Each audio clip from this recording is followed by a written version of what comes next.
Hello, everyone. Welcome inside the Red Earth Production Studios for this edition of YBMcast, powered by Game 7 Baseball, Game7Baseball.com.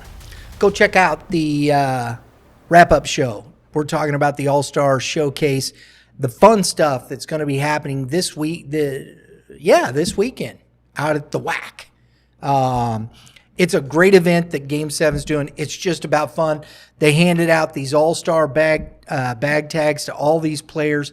They brought them in. There's over 400 kids coming from Texas, Oklahoma, Kentucky, Tennessee, Iowa, all over the Midwest and Mid-South to come and play just in an all-star showcase. And it's just a showcase. There's no trophies at the end of it. It's just kids coming together, playing some baseball, having a big time, going to the Cardinal game, doing a skills competition, and playing some baseball. I love this idea. Nothing wrong with that. No, and so go check it out, Game7Baseball.com. We appreciate Dave and Dave, as they've always been a great supporter of Youth Baseball Midwest. So this area back here is basically production. They do a lot of the artwork back here. They do the production. So any of that stuff that comes in off of, we'll say, our fanware stores, stuff that comes in off the team stores, a lot of the coaches wear, a lot of the last minute, hey, we got to have it in the next 10 minutes stuff. That's all comes back here. This area is where all the day-to-day stuff that comes in really goes through. The retail store is its own little entity. This is where the real work is done.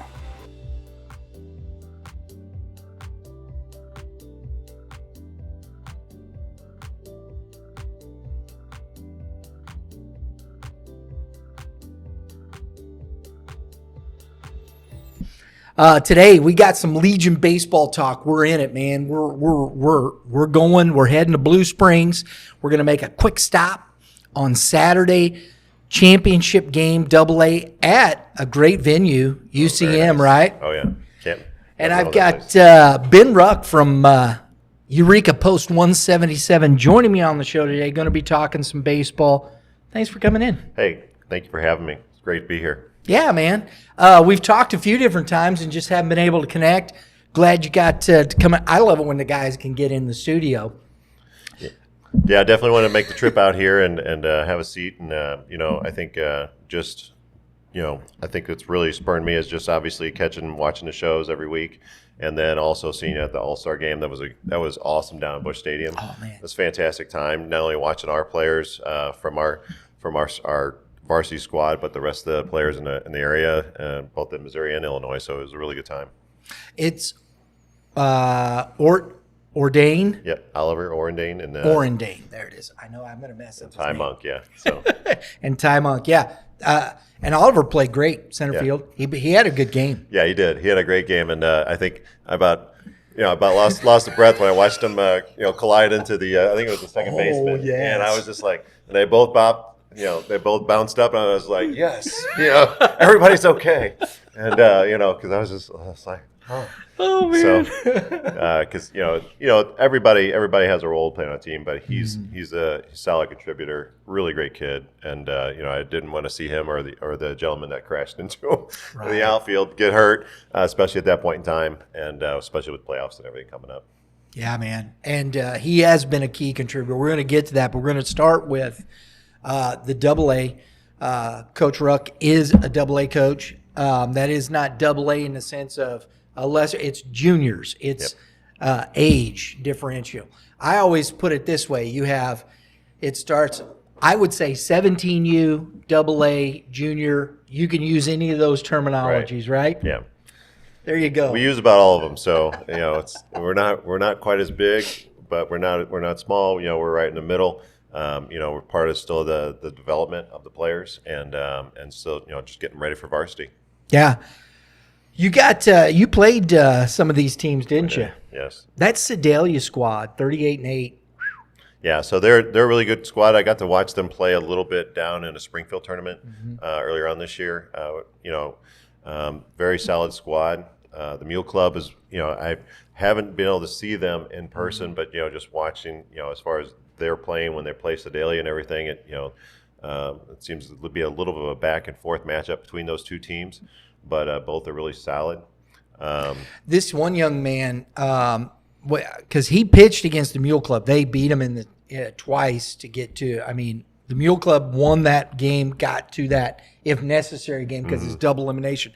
But Caden Holman, which I haven't seen the statistics because we couldn't access that on Game Changer. Coaches, look, nobody's trying to steal these. It's just I understand sometimes coaches get like, I don't care. I don't want the parents cry. Hey, look, it kills us, man. Can you help a brother out? But Caden Holman, 5 innings pitch. It was a one-hitter. He had 1 base on ball, 2 Ks. So he's throwing a lot of ground balls, pitching to contact. Gotta love that. Yeah. Right? I love when pitchers pitch. It's not, we love velocity. Absolutely. Oh, yeah, sure. But you know what? I love when pitchers can pitch, and we have there's what I refer to as dogs. There's a lot of dogs around here, and it looks like we have a few out west as well. We talk about that a lot, pitching wise. And you can kind of speak to what you guys are looking for here. Yeah, velocity plays, it's fantastic. We understand those things, but at this age, sometimes learning how to pitch because the frame of the young man isn't where it's going to be, right? And I think that's the key to the development process is making sure a kid can spin it, he can throw his pitches for strikes, and allow his body to catch up to that, right? Absolutely. And I'll just point this out really quick that, within our own club, we do what we call pitching laboratories in January and February. We use data from Rapsodo and we, some video. And basically, we're looking to build pitches. We're trying to make things a little better. And when you talk about spinning it, it's huge. Yeah. And, we're not talking about, trying to increase their velocity by 4 or 5 miles an hour. We're talking about getting more movement out of their pitches. And it's really had great effects for us, and I'm sure for others as well that do that work, get that work in during the wintertime. But yeah, I love when guys know how to pitch. When we can hit corners, we can hit this spot. This is what we're trying to do, and they go, they just have to go out there and execute. And so that's great to see. I love the thought I love talking about with this pitchers. How do you construct an out? How are you getting guys out? What is your, what's your method when you're not going to overpower a guy, but can you make your fastball better with a good slider or changeup? And that's the key. Yeah, and I spent a lot of time with some younger kids, and the first pitch that I often hear that they throw is a curveball. I'm just like, it's like, please. You don't have your hands big enough to throw a curveball. Let's work on that changeup. Let's roll it out. Let's spin it, because you learn how to spin that changeup. That will in turn help you spin a curveball or a slider or what have you in the future. Yeah, absolutely. So Sedalia is going to be tough. Like I said, we don't have a lot. We'll see what gives there. St. Gen down south. Oh yeah, they 21-3, right? So we helped them get 3 of those. Well, they got 2 of them. They got 2 of them from us. We played them earlier on this year, and I tell you what, that is a well constructed team. Junie's got a good squad down there, and Coach Viox is doing great with them. They rolled us twice, and then we got to play them during zones. And again, Caden Williams pinched against us, and I think he threw a complete game in like 70 or less pitches. And our guys were dogging it too, and we ended up going down 2-0. And so it was a really great game. And they went on to win the zone. Obviously beaten Festus twice. It was, they're a really good all-around team. Great defensively, really sharp at third. And center fielder is just fantastic there. A lot of great pitching. You've got Justin Schweigert offensively, Luke Ferranto. Both these kids hitting over 400. The OPS is off the charts. Yeah. Offensively, they go pretty deep, though, because they've got I think it was what I got here. There really isn't an easy out in that lineup. You got Christopher Haley at 415, Colton Shula at 370. This is so deep. And then they got 4 or 5 other kids above 300. That lineup is brutal for anybody. You talk about trying to get somebody out. You got everything's a high leverage pitch. Right. Exactly. And so that's why I was really proud of our guys when we played against them. I had my starter, Sam Herberholt, and Cam Durker, and Jacob Shepard. They all came in and did a really great job, and it was just really fantastic. It was a fantastic game, and we just didn't score enough, obviously. So that's why I'm sitting here with you. But I would be here anyways. But well, no, you'd be in. I'd be like, I got to head out of here right now. But no, it's like you said. There's not an easy out in that lineup, and there's not. It's not. Hey, I think we get down towards the bottom of the line, we're going to see some swing and miss stuff. It's like, no, you're going to have to work. You really have to work for it. If my memory serves me correct, they were the freshman champions last year too. I believe so. I think Drew, go onto the website and look. Last year, I think it was Washington. Washington was. You may be correct. I think Washington. I know they won AAA. We're going to look. Yeah. I've got it on the website. We're going to look and see because I think St. Jen might have won this team. We were. I think if there was a third place team last year in state, we would have been the third place team. Okay. And then I think Washington beat Jackson in the finals last year. Might have been Jackson. You might be right. I remember it was a team from down that area. They both wear red. It's fine. Yeah. No, they're both great teams. Listen, I think St. Jen is going to be a tough out in this. Oh, yeah. I know, Sedalia. Jeff City, though, is one that is another team right there, 21-10 on the season. Christopher Haley, 415 with an OPS of 1.038, 18 base on ball. Only struck out 7 times. 23 ribbies and 23 runs scored. Yeah, I looked at I spent some time looking at these teams and as I was just looking as far as all these teams are all special teams. Mm-hmm. They're getting hot at the right times. Some have been hot all year, but when I looked at Jeff City, going into their zone, which was just basically the post 13 or post 9, excuse me, or district 9, excuse me. Basically their ERA coming in here was like for that tournament was like 1.6, and and that's amazing. You're going to win a lot of games with an ERA like that, and they're playing really good defensively, and you already talked about how well they're hitting. It's hard to handicap those 4 teams, right. And I mean whoever wins is they've earned it, right? Yeah. I mean, some of those teams have already earned it coming out of their zone. And absolutely. And I because I look at District 9, St. Peter's, Ellsbury, Washington, right. And Jeff City came out of that bunch. So and I don't think I'm missing a few. I might be because I'm all about District 10. So right, and I get that. We played St. Peter's twice. We were 1-1 with those guys, but those guys are really sharp. We came back and beat Ellsbury, but we didn't play Jeff City or Washington this year. So, but no, I just know from playing those other 2 teams, that's one heck of a district. I think you're right. And I mean, the juniors, and this is where you see 16, 17-year-olds in this and kids going into their junior year, usually, in that respect. And I think there are some really good baseball teams. And I think it bodes well for next year. Oh, yeah. In those, you get some of these senior teams and maybe pick up some of these kids because it's really going to be some high-level baseball across the board because it was tough. You knew you had to have some depth if you were going to get to the state championship, right? 100%. Tell you. So, and then, of course, the Mule Club all year. I mean, they were hot early. Oh, yeah. They played a lot of teams. They fell to Sedalia in the championship, but they got it to that if necessary game. And I think that's, as you said, that's where you're at. Yep. They're in the state tournament because it was the champion of each zone, right, and the host squad. So I think that's cool. I think they deserve that. Right. I think they're well deserving of it. So these 4 teams, who do you think's coming out of it? Well, I look at it from who's hot right now, and for me, I'm one of those guys. It's just being a St. Louis guy.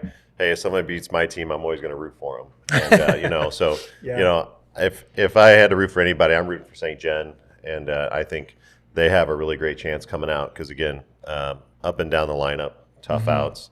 They have well above average defense, and they have a lot of guys that can shove, and so but it's really hard to really say who's got the upper hand here, but I'm definitely rooting for St. Gen. Obviously with them taking us out in zones and knowing how well they played from the amount of times we played them. So I think St. Gen, when I was looking, I didn't get to see a lot of I saw some stats on both these, and honestly, the pitching depth for both, I think, Jeff City and St. Gen, which is the only thing I can go off of because I couldn't see any of the stats for Mule Club. I couldn't get on Game Changer or Sedalia, so I didn't have access to any of the information. But what I saw with St. Gen and Jeff City is, as you said, pitching depth. And I'm always going to go with pitching depth. And you look at Jeff City's depth, guys that got a sub-2 ERA with plus innings, 20 innings, and you're dealing with they had 6 guys with 18 plus innings, and then at the top of that was I think it's Bryce Weiber, who was 4-1, 36 innings pitched, a 1.55 ERA. I mean, I don't care where you're pitching, you're 1.55, man. Woohoo! You're getting it done. That pitching depth, like you said, is going to be huge. And so, and if they, add some swing and miss stuff in there, and it looks like they do, then it could go either way. That could be they've already had to face some tough competition. Like I said, 1.6 during their zone for a team ERA. It's little room for error for another team. I think we're going to see a lot of games like you talked about. Those low scoring runs are going to be premium. Maybe some bunting. You're gonna have to maybe play some small ball. So I just, like I said, I guess my heart's with St. Gen. So I mean, I know that Coach Viox will get him somehow, some way across that plate. Yeah. So but again, all those 4 teams are special. They're all deserving, and someone's going to come out as a winner, and I think it's just we're gonna have fun watching. It's gonna be really good. So if you want to watch, Prepcast is going to be live streaming. The information, if you go to MissouriAmericanLegionBaseball.org, go to the state tournaments page. The information is all going to be there. You got directions. We'll be updating the bracket. The Prepcast link is right there. So if you want to watch, go check that out. There's all kinds of stuff going to be. We're going to be updating the X account with updates and stuff. So it's going to be a lot of fun. I'm looking forward to this tournament. It's going to be really good. And then we're going to get a chance to go and watch on our way to Youth Baseball Midwest, on our way to Blue Springs to live stream the AAA. We're going to stop and check out the game, the championship game, see if we can get some interviews and have some fun with it, man. It's going to be a good time. Yeah, it's gonna be absolutely. Really good. AAA though, state tournament coming up, and I want to grab because Eureka, the AAA senior 19 and under team is in the state tournament. Correct. They did not win the zone, but it's the top 2 teams that go. But that's okay. Eureka won the zone. Oh, I'm sorry. They did. Yeah. It was Jackson. They beat Jackson, right? Yes. I'm sorry. That's okay. I'm sorry. My fault. No, you're all good. I know, and I get seeing so many teams. Yeah. Whew, I it's understand. kooky, man. And I saw that on the feed, the X, and you go, okay, so they're in.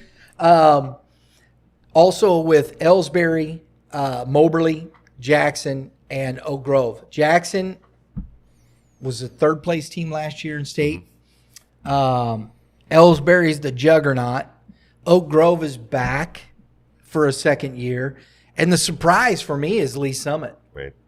I didn't see that one coming. Honestly, I don't know too much about teams out west, but I started looking around and just seeing where these teams were and such, and it's really, I guess it's about getting hot at the right time, and that's what it's all about. I mean, you can have all these guys with It's all baseball. their stats and everything, but eventually, you still got to go out and play the game. So, Yeah, because they took down Sedalia, and I did, Connor Spinagle, he does a great job there. Didn't see that, so it happens. Yep, it does. Right?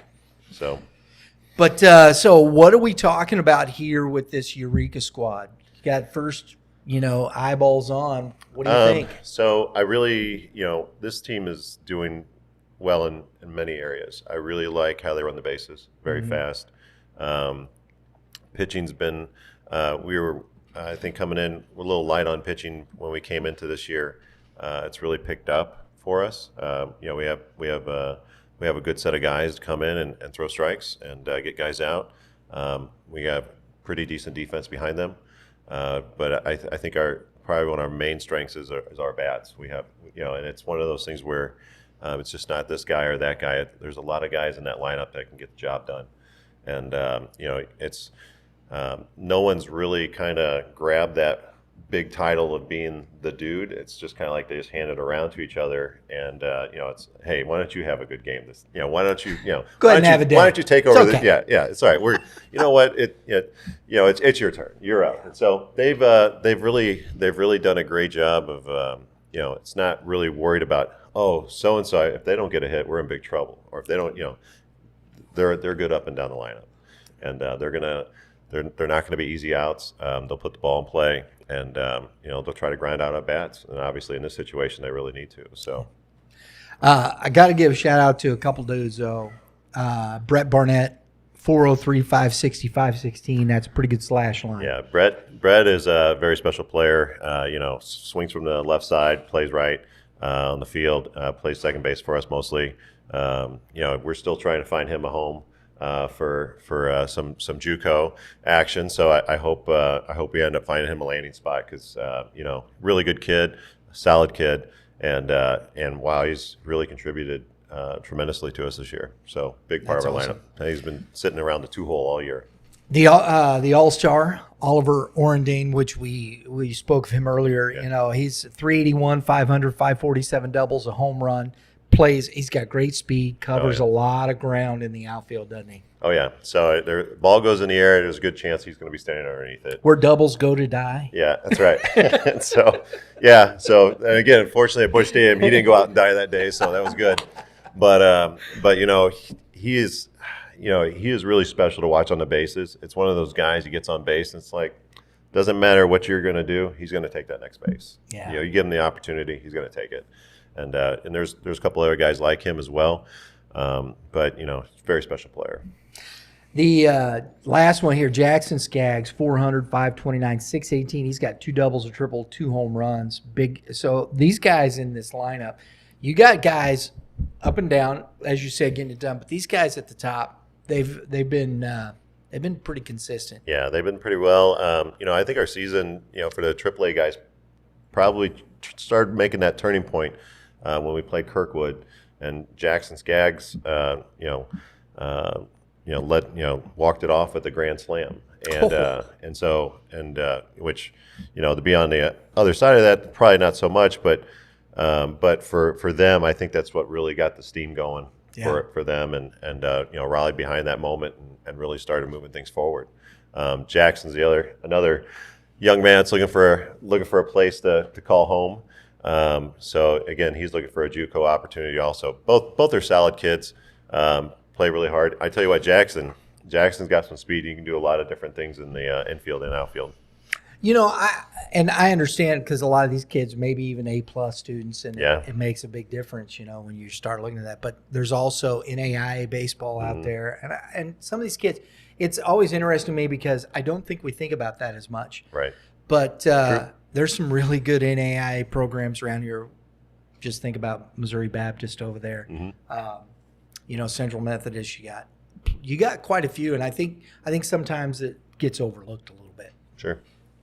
The The other you're pitching the two guys at the top there, Colton Edmiston and Drew Nichols. Yeah. Drew Nichols at 1.5 ERA. Yeah. I mean, 3-1, but man, 1.5. That's getting it done. You're getting guys out. Yeah. Both guys are what I consider pitchers, and like we talked about earlier, just dogs. And they'll get in there and they'll work around. They'll find the openings and they'll get the ball in there. And Cole's been really special to watch. He's a little bit of a different arm slot. Guy has a little different arm slot to him. Moves the ball around a lot. Keeps hitters off balance. Rolls a lot of ground balls. There you go. And so he keeps the infield busy. So Drew has a propensity to move the ball up and down in the zone a little bit, and get guys looking here and there. But overall, both those guys will shove strikes and they'll force you to hit. Hopefully balls that they don't want to hit. So, yeah. But no, both have done a really fantastic job. I think if I'd say one just really stuck out to me this year, it'd be Drew. Just being what he did last year compared to where he's at right now, he's doing a really fantastic job, and it's definitely part of the reasons why they're in zones, or why they got out of zones or ahead in the state. There you go. I think it's Moberly is interesting to me. The Sixers, they've played really good baseball. The Spartans, Moberly Spartans, had a really good season, high school baseball. Translated in the summer, these guys are playing. Jackson Engel at the top of that rotation. Mid to upper 80s fastball. Saw him at the All-Star game twice. He's a two-time All-Star. Then behind him, though, you got the lefty Cooper Harvey. 1-2 punch there. The depth there. We don't know as much. I don't know as much other than these couple guys. But they're playing good baseball, and I know what Moberly did in high school, and a lot of these kids are there playing ball. So it's from a pitching coach's standpoint, it's always fun when you have a lefty that's dominating. Right. And because having somebody has that ability, it's dominating tells me he's changing speeds well, and hitting his spots. And so and obviously coming from the other side of the mound, that's going to have it's definitely going to have its rewards. Advantages. Yeah, rewards, whatever. It's gonna make your life a lot easier. So as for him. And when you see that's what I thought. I wanted to make sure I got this. Cooper Harvey, he's committed to Western University. And I'm not 10 district titles, 9 conference championships, 3 Final Four appearances. So he's going to a program that's winning. So it shows you the level of where he, there's places to play baseball, man. Yep. That's what I tell kids all the time. So I think Moberly's right there. Jackson, of course, they keep retooling that Jackson Tribe program along with Jackson High School Coach Roach. What they do, Mark Lewis down there, keeping all those guys rolling. You got Garrison Brown back, Seth Abernathy, Caleb Nettinger, the quad father, Lance Wilson. These guys have been contributors year in, year out. It's going to be they're going to be a tough out. Yeah. They just play hard. They play hard. They got guys that just compete at a high level. Yeah, I was really interested to see during the game they played against Festus recently during the zones where they fell behind, and I forgot what it was, but it was like 7, and I think they picked up 9 or something there the following inning. Yeah. That's it just tells you that a lot of these teams have that grit and determination, and just because you did well one inning does not mean you win the rest of them. So, and so it's just it's a hats off to what Mark Lewis is doing down there. Good guy, and that program down there. Just again that high school switching over right to a Legion, and so it's good baseball. It is good baseball down there, and I like to see the commitment to Legion with both sides. They have kids like a J.P. Sauer, of course, going to Tulane, that played in different club settings and whatnot. But I think there's a lot to say about what they're doing. You get into these some of the smaller communities, and you see a little bit more of this. And Festus, even though they're south, Festus is a good program. It is. They do a good job down there. So Oak Grove and Lee Summit. Now, John Hall, Logan Hernandez, I was surprised John Hall was not an all-star this year. He had a great season last year. Logan Hernandez was there. Good pitcher. I know those two guys. I don't know much about the rest of the team. I'm hoping to get some more information from Eric Hall and those guys over there. But did you guys get a chance to see Oak Grove this year? I did not. So I don't know them too well. Yeah. But like you said, hopefully get some more information on them. So, but soon, exactly, very soon. Right? No, but no, I think the unknown's always fun too. So, I mean, as far as, I don't know how certain teams behave or what have you, but as far as what stats and everything else, I understand you can see spray charts and stuff on Game Changer and everything, but at the end of the day, it's baseball. It is baseball. And, I think, all these teams that are still in, you're there for a reason. You have to be doing all three phases really well. So I don't think it's going to be any secret that, whatever team you're playing, you got to expect they're going to see good pitching, good hitting, and good defense. That's why they're there. And, we'll see Lee Summit. I know they follow. We see that, but we haven't seen the team. So you got three. You got Moberly right there in kind of the middle. Oak Grove, a little closer. Lee Summit, of course, in Kansas City, the Outlaws. Right there, kind of close to that. So I'm expecting to see some pretty good crowds from the Oak Grove Lee Summit group. Yeah, right? I think they'll probably pull just a few more than some of us. It's a shout out here. Let's get some folks out to the ballpark here. Support these guys. Jackson probably coming the furthest away. Right. Well, no, you guys. Yeah, Jackson down a little further. Yeah, they're much further south than you guys. Right. But it's still a pretty good drive.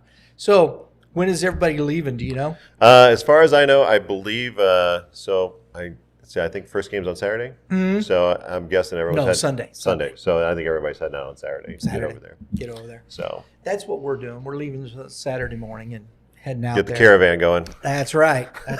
You'll see I-70. You'll see the trailer. We're trucking on. The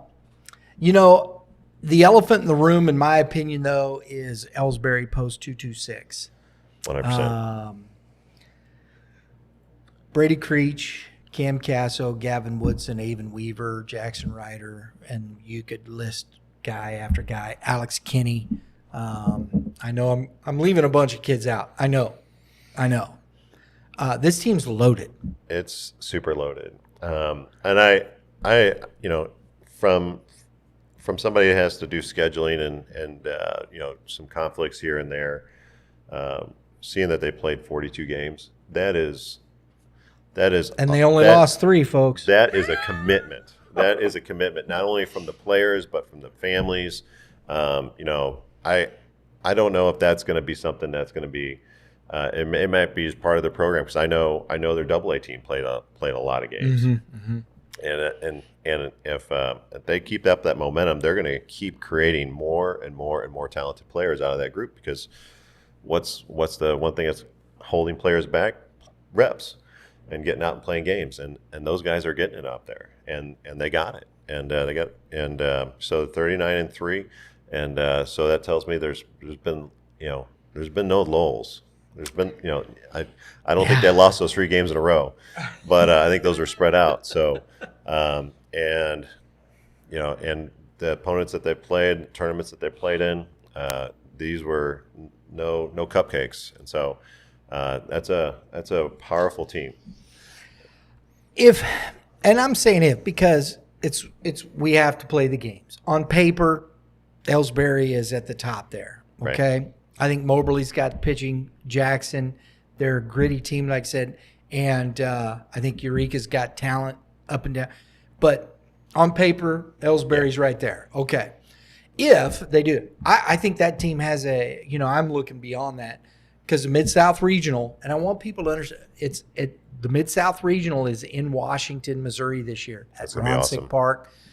Post 218 hosting that. Great job by Kent Getsy and his group. Looking forward to watching that, bringing that. I think they got a good shot at Shelby coming out of that regional. I think, if they make it through.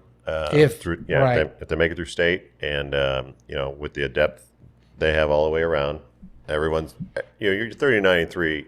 Every player on that team has a role. Yeah. And they're playing it. It's a well orchestrated event going on right now. Up there, and if they can carry that out of state and into that Mid-South regional, I think they'll be making some noise in Washington, Missouri for sure. I got a little ahead of myself, didn't I?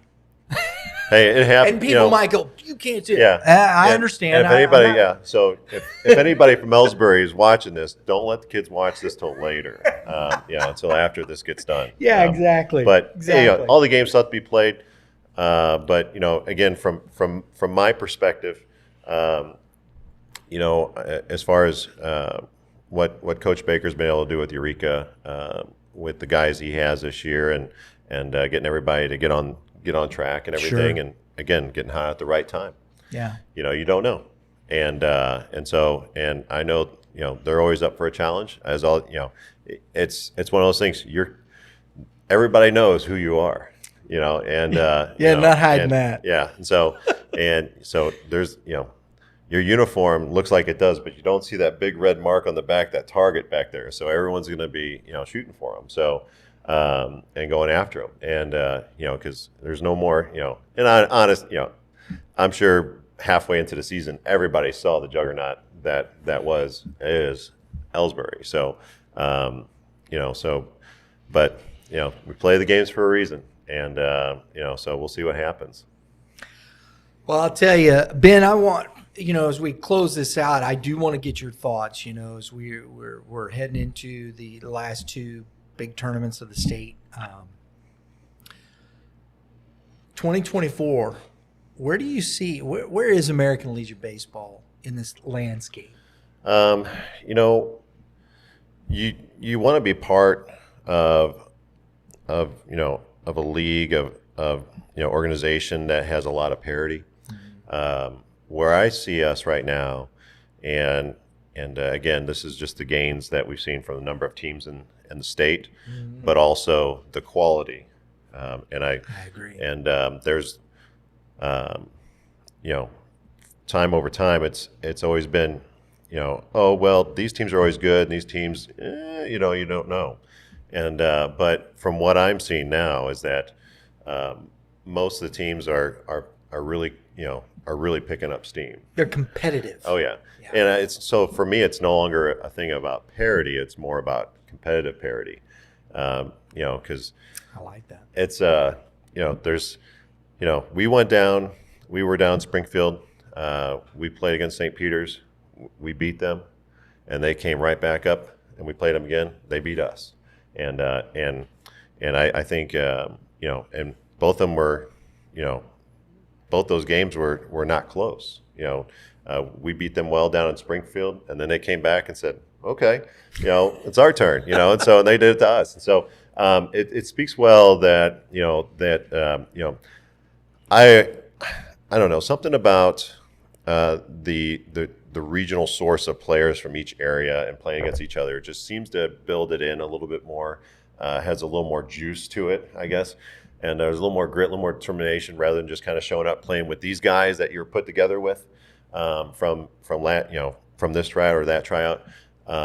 This is a regional group of kids, and they really want to represent their communities and do a good job of that. So and I think everyone's starting to see that, and so I continue to see a lot of growth. I mean, from the teams that I've seen this year at the JV level, from District 9, 13, 14, and of course within our own district, and we'll get to know the teams out west a little bit more, and hopefully we can start pulling in some of our friends down southwest. Yeah. And, I agree. And because there's some good teams down there, and we had some success down there this year, but we didn't get to play everybody. We only got to play 4 of them, and one of them was right across the street over at St. Peter's. But there's some good teams down there. Yeah. And it'd be nice to have them back. And so, not sure what's going on with that, but You never know. I hope to start seeing some of them pop in because I think that's the next part. I would like to see, and I saw it this year. I would like to see too, and I think this would go a long way. And I loved what you said, Ben, about competitive balance. And quality over quantity. Yeah. There's something to be said for that. Just having a team to have a team, is that really Right. where you want to go? I personally say no. And I think that's what we've seen on some of the quote unquote club situations where we just see teams for the sake of teams, which I don't know if they like that either. Right. It's still got to be about development. Where's the competitive balance, even if you're in a lower section? Okay. That being said, I'd love to see, and I think we're seeing that a little bit more, some of the American Legion going into some of the regular tournaments, playing and showing and competing well against the Rawlings Tigers teams, the Adidas Athletic teams, the Prospect teams, the Gator teams, and things of that nature. Sure. Which, and I told you this before we started, people talk about club. Well, so is American Legion. American Legion baseball is club baseball. And I've said this, it's the original Right. club baseball. It was there before these folks started club baseball. So it's still the same thought process. And I love the focus that you're talking about with the regional, and you're still competing for something. But then you can go into a tournament and say, hey, let's go and see how are we competing in that level. And I thought I saw a lot of teams jump in some of those and competing very well. Yes. A tournament we got into late June, we ended up playing Highland for Illinois. So fell to them, close game. They came back and got us at the end. But there were other teams obviously in that mix, and we played very well. I was very proud of how we played. Again, we just never could get our bats hot at a certain time with everybody in the lineup, and it is what it is, but Yeah. It's just baseball. But it just has something else for us to work on heading into the winter. But no, it really gave us an idea where we were at. And, one of the teams we actually beat in that tournament actually won that tournament. So we have a tendency to, play those higher level teams really well. So it's Sometimes playing up or down to your opponent, right? So, Yeah. it has its pluses and minuses. But no, you want to. That's what coaches are for. Yeah, that's right. I mean, you got to get them up for the good and the bad. So, Yeah.